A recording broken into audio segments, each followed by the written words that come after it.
Welcome to First Unitarian Society of Minneapolis, the birthplace of Congregational Humanism. We carry on that tradition of free thought today, dedicated to promoting a free search for truth, meaning, and justice. Our web address is firstunitarian.org. I'm David Breeden, Senior Minister. Welcome.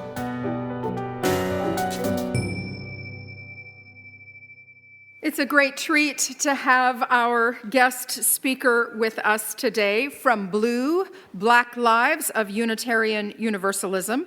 And before I introduce you, I would like to introduce you to BLUU. We have a video. Black Lives of Unitarian Universalism, or BLUU for short, is an inclusive spiritual community for Black people. We are unapologetically Black, unapologetically spiritual, and unapologetically liberated. Unitarian Universalism invites us to honor many spiritual lineages, traditions, and practices while grounding in our shared commitment to seek justice and curiosity in this life. While BLUU is a Unitarian Universalist community, we invite Black folks who aren't Unitarian Universalists to be part of our BLUU spaces as well. BLUU started in 2015 when a small group of Black Unitarian Universalists met at the Movement for Black Lives convening in Cleveland, Ohio. Since then, we've created a thriving community where people can worship together, learn more about justice and organizing, and enjoy getting to know other Black folks who care about the spiritual call to collective liberation. We center queer and trans people in our staff leadership and in our programming. We honor our elders and appreciate the wisdom of our youth. We have meaningful gatherings virtually and in person. During our worship spaces, we often say, "Welcome home." That's because we mean it. We're BLUU. Nice to meet you.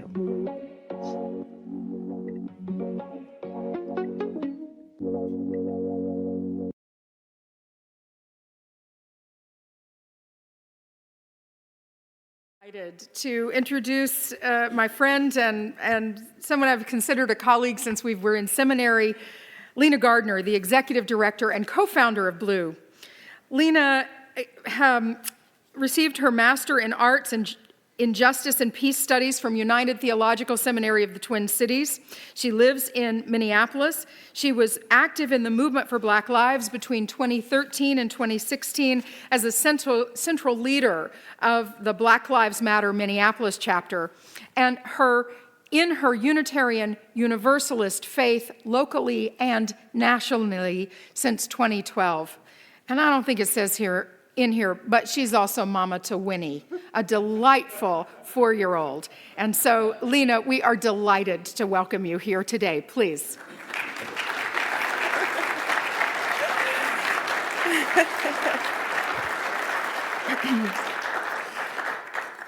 Thank you so much for inviting me to join you here today. I am really glad to be here.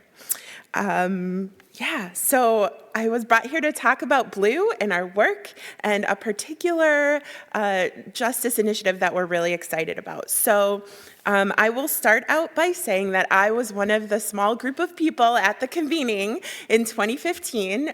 So I like to say I'm sort of the last man standing from that original group that's still in leadership at BLUU. It was a beautiful time. And why we really created BLUU was because a lot of us at that table were involved in activism and organizing in some realm, some with Black Lives Matter movement, some with other movements, other Black organizations. And we felt like we weren't being supported in our Unitarian Universalist congregations, which are also really important to us. So we decided, let's start BLUU, let's start our own, right? And Black people have been doing that since we were brought to this country, starting our own places for our own spiritual nourishment and our own well-being. And with that, I will say we also started it with a lot of support and encouragement from different parts of Unitarian Universalism. I think I'll just pause here and say, I think it's important too to mention that we were not the first group of Black activists in Unitarian Universalism to try to create our own programming and communities and try to get more support. There was another group in 1968 that did similar things. And they were supported. There was a promise made to them from the board of directors of the Unitarian Universalist Association. And bear with me, I'm telling the story because it's important. And so when we came around, let me back up. So in 1968, there were a variety of things that happened, but the financial support that was promised to that group of individuals was taken away. They went back on the promise for a variety of reasons, but racism was included in one of those reasons, I think. And so you fast forward to 2015, 2016, 2017, and now you have another group of activists, and we are sort of walking in the same footsteps. And we were actually approached by two members of blessed memory, Reverend Rob Eller Isaacs and Denny Davidoff, to say, we were there in 1968 when that injustice was done. And they said, we don't agree with it. And we see helping support BLUU as part of a reparations framework, a part of making a wrong right. And so that's when sort of the decision to help really fund BLUU to get off the ground was made. It was made through that very reparative framework. And one of the elders in that community, he's a secular humanist, Mtangalizi Sanika, we call him Baba. He is on our elders council, and one of the things we did was we approached him and said, is this right? Is this right? And he said, absolutely. You are following in our footsteps. And we, as an elder, he gave us his blessing, and he's been part of our growth along with other elders as well. But I mentioned him in particular because he was part of that original group. With all of this happening, we did a few things. We made a convening in 2017 where we invited about 120 Black Unitarian Universalists to come and tell us what their vision for Black Lives of Unitarian Universalism should be. And there was a lot of things that came out of that. And of course, us being a group of organizers, we thought people were going to be like, yeah, we want to build this base building powerful thing, and we want to, be out there on the streets. That's not what people said. Not at least some people did, but it was like a second or third priority. The first priority was a deep, deep longing for a spiritual home where they wouldn't have to suspend parts of their identity at the door in order to partake in the gifts of Unitarian Universalism, right? So some people, and they found this because, sorry, my thought went in three different directions. But people came and they said, what we really want is a place where, we can bring our full LGBTQ trans identities into this space and not be excluded, where we can bring our full Blackness in all of its varied expressions, because we're not a monolith, right? And still be affirmed. And so that is the place from which we took that charge really seriously.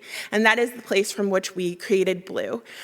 So we shifted gears a little bit. One of our first hires was Reverend Michael Slack. We always started as an online organization. So we started offering worship twice a month. There was a lot happening in the world, so we also created a pastoral care line, which is still available and in use today for Black Unitarian Universalists and just Black folks who want or need support. We also started our daily affirmations. So those were those are sort of our bread and butter spiritual programming that we've offered since 2017 when we got funding from the Unitarian Universalist Association. And on the justice side of things, we didn't totally pull back and not do anything, because we did hear from people that is something that's important as well.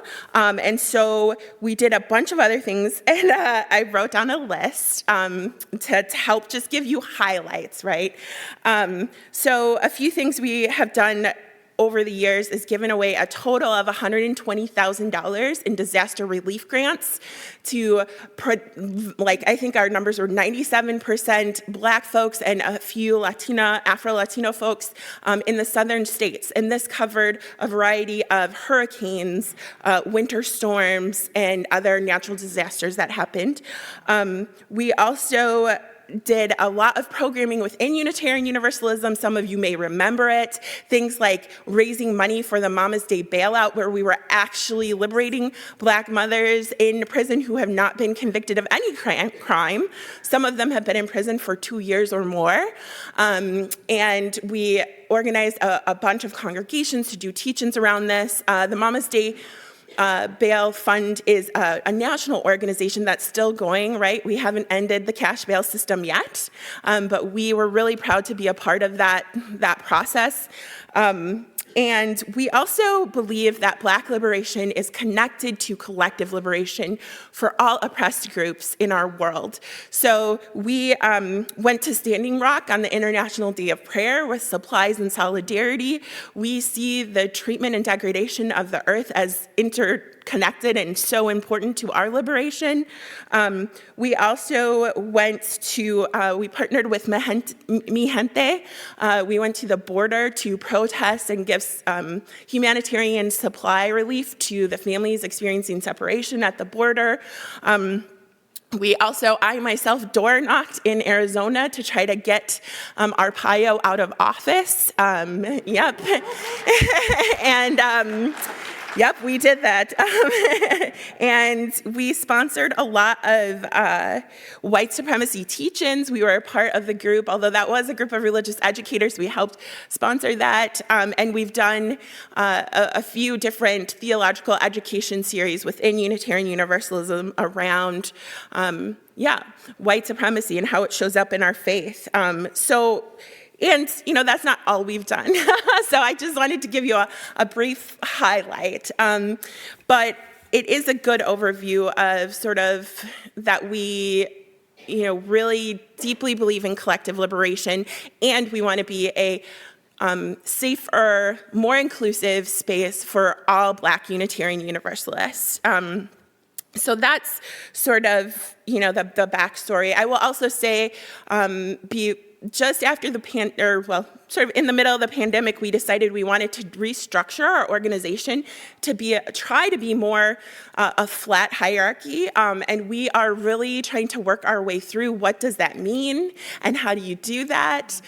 So we are also going through a restructure, and I think we're on the tail end of it. We should be in the spring announcing our new structure and what that's going to look like. And we're really excited about it.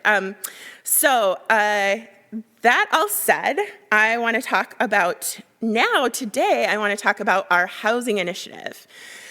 How did this come about? What happened?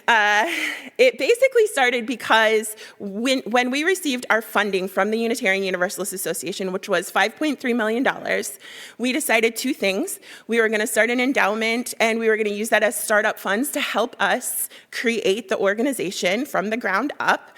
But we were also really clear that we didn't want this money to just benefit Black Unitarian Universalists, because all of us came from a community somewhere of Black folks who sacrificed for us and made it better for us. So at that time, the group of us on the organizing collective board, we sort of started putting out feelers in our own home communities to figure out where we could be of help, of service. And one of my connections here in Minneapolis at the time came to the surface. And at the time, it was just, if you all buy these lots for us, these are empty, vacant lots from the county. They have been tax forfeited. If you buy these lots and hold them, this other organization was going to do all of the other work around building the cooperative, recruiting the families, getting the structure, getting the financing. And so we said, yes, we feel like that's within our scope and our capability, right? We feel like that's something we could do. So I was I think 20-some weeks pregnant, and went to the county office, and I handed over a check for $163,000 for all 8 lots, and we bought them. And we were like, yes, this is great. And then the other organization we were partnering with collapsed. And it's really sad. And we were faced with the decision of, do we keep these lots or do we try to sell them? And we decided we were committed to the housing cooperative idea. We were committed to housing justice as one of the ways and most urgent needs in our communities. And so that meant that when I came back from maternity leave, I was like, we got to find new partners to do this because none of us have any housing development experience. So we were lucky enough I started putting out feelers, making connections, and we are lucky enough to be able to partner with Urban Homeworks. They are our main organizational partner as we develop this project. And I'll save you all a lot of nitty-gritty details and just tell you that we have a closing date of sometime in the week of March 18th for our first site, which we're very excited about. These are going to be 4-bedroom, 2.5 bathroom homes, new construction. It's going to be on one site, 3 homes right next to each other. We did that on purpose because in Minneapolis, there's a favorite to stack. But that bottom unit, it's an equity piece, right? Because that bottom unit gets less light, often has lots more trouble with mold and mildew. People have more lung issues, all of those things. So we were like, let's not do that. Let's do side by side. And so we are really close to doing that. The housing initiative also was born to serve Black and Indigenous single parents. And we did that also after researching with a few different people and saying, where is the need? And why would we do 4-bedroom instead of 1 or 2-bedroom? Well, the reason is because when we talked to a few different county administrators, they said, look, there is 1 and 2-bedroom homes popping up all over the place and apartments. And the big D developers are grabbing up affordable housing dollars to help subsidize their properties. So they're putting a lot of 1 and 2 bedrooms availability. But what happens often in our family structures, we're taking care of an elder as well as young children or a cousin or whoever, and there's not 3 and 4 bedrooms. So that's why we decided to go for the larger 3 or 4 bedrooms. And because we really believe in dignified housing, we wanted them to be beautiful. We wanted them to be, new construction and quality construction. And so right now we have 8 sites. I mentioned that the one site is really close to being underway, and we're really excited. I should also mention that we've also partnered financially. We've gotten funding from a Wells Fargo grant and the Local Initiative Support Corporation, goes by LISC. They've also helped us with capacity building and through the form of grant making. So we are really excited. All of the homes are on the north side of Minneapolis. They're about 5 miles away from each other, or like within a 5-mile area. And we've also gotten a lot of guidance and support from Shared Capital around how to structure the cooperatives for the long term. So, and I think I can stop there. I could go on and talk about all the different angles of this property. I think the last thing I should mention is we are deeply grateful to be partnering with the City of Minneapolis Homes Program. They are a major investment in this project, investing $900,000 to be able to make this first site actually happen. And what that money allows us to do is to construct these new homes to the tune of about $425,000 per unit, and then we're going to sell them to the families. And I use the term sell because in a cooperative housing, you don't sell, you do share loans. So they will be able to access that new home through a share loan for $195,000. Wow. And that's because the city is coming up with that. Yeah, we can clap for that. Let's clap for that. And that's largely because the city is coming up with this, what's called affordability gap. So the sort of agreement we're making with the city to secure that is that you also have to be making 60% of the area median income to be able to access the share loan in the cooperative and occupy the home. yeah, that's the sort of some nuts and bolts about the project. I will say that there is no other project like this in the country happening right now, and we're really proud to be sort of blazing this trail. We've heard feedback from the city of Minneapolis that we are creating paths for more cooperatives to come, and we're really excited to be a part of it. So we really feel like it's important to be changing the material conditions for our people as part of our work in liberation and justice. If you aren't changing material conditions for people,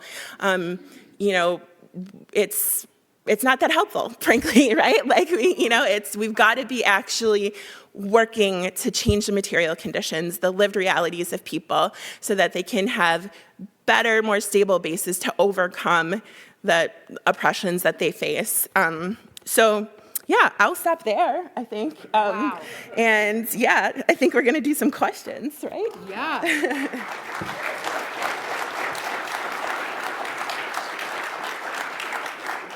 Oh my gosh, Lena, it's so exciting to hear your excitement about it. I've gotten to hear you talk about it before, but I can just feel from everybody and the nods and the wow, look what creativity, and people coming together and saying, what else could this be? What could we do? How could the world be different? I love to change the material conditions for people. Yeah.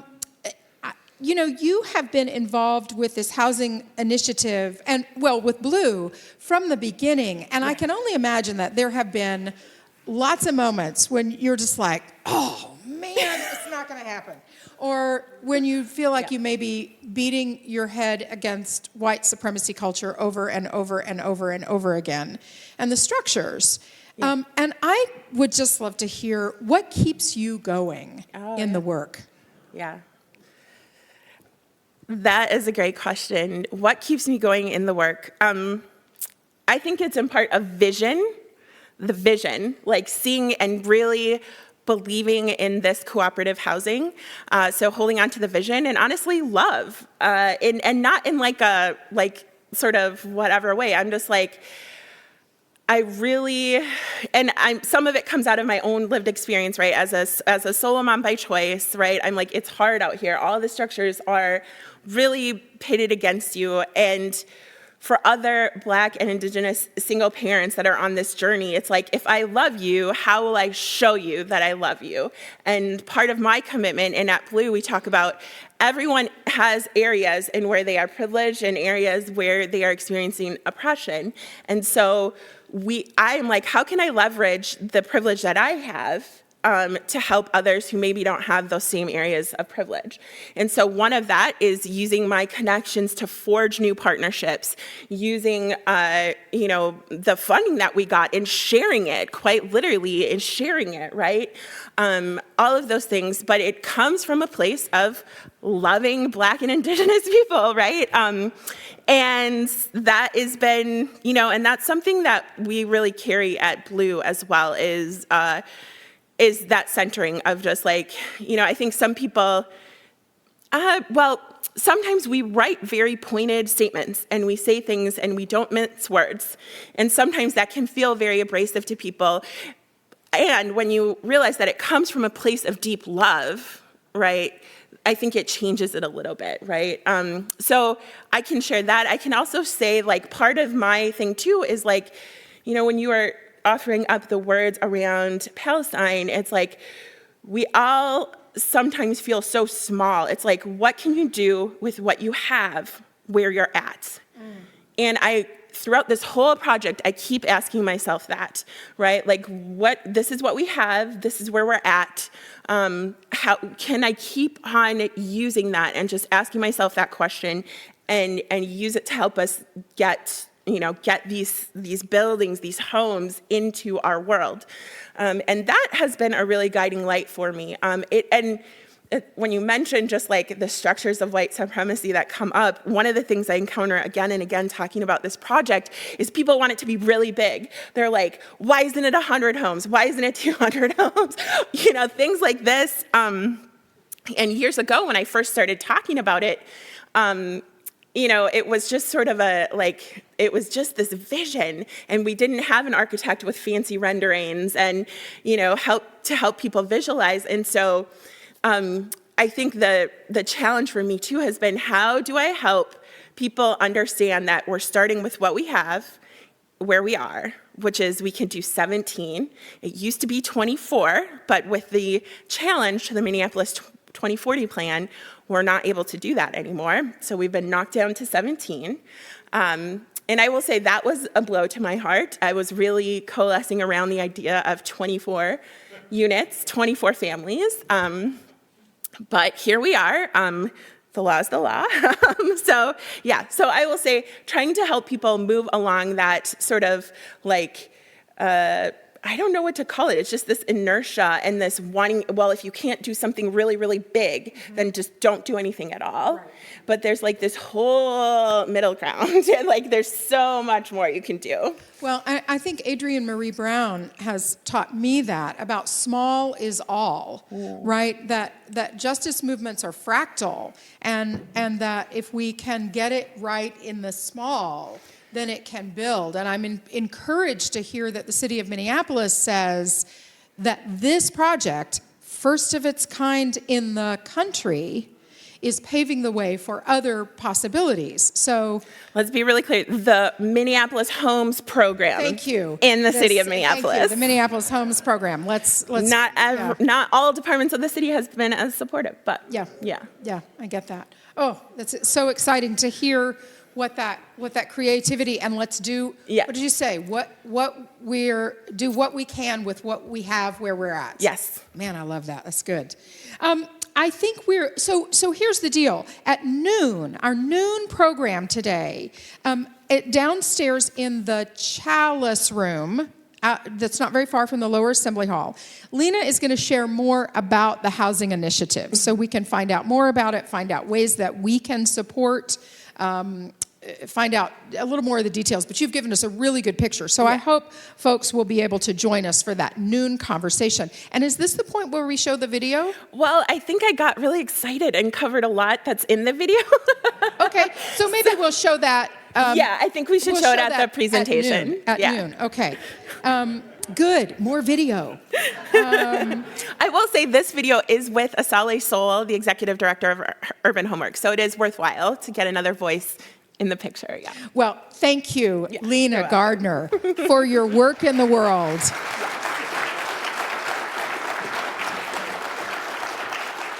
I think that piece of love at the center, please, choir, come on. I think that piece of love at the center of all we do is so powerful. And love says to the organizations that we care so deeply about, do better, right? If you love an organization, you can say, do better. If you love a country, you can say, do better.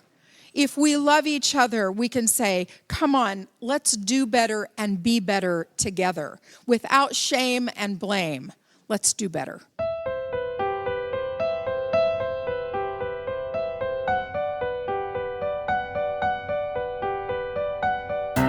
Thanks for listening. You can find much more about humanism and what's happening at First Unitarian Society in Minneapolis by visiting our website at firstunitarian.org.